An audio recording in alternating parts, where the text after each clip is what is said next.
Ayan guys, ang aking igugulay ngayon. Sari-sari yan, bagong pitas yan.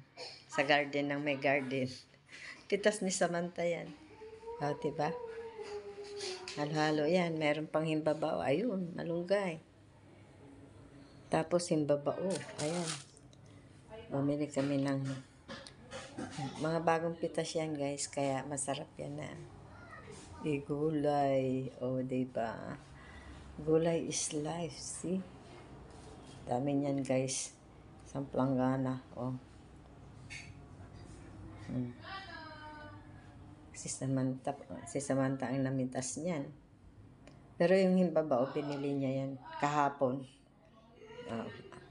Fresh na fresh, nangingintab pa guys. Yung talong. Oh, may... Tapos may kamatis na yan. Pinitas na hilaw pa. Sasawgan ko yan guys ng pritong tilapia. Diba? Inihaw sana tamad ako mag-ihaw. Kaya tilapia na lang. Ipiprito ko na lang yung tilapia na pagkalaki-laki. Nagtira ako ng isa. Pero malaki naman siya. So, yun lang guys. Thanks. Mamaya uli. Ayun guys, yung himbabao. Sarap niya, no? Diba?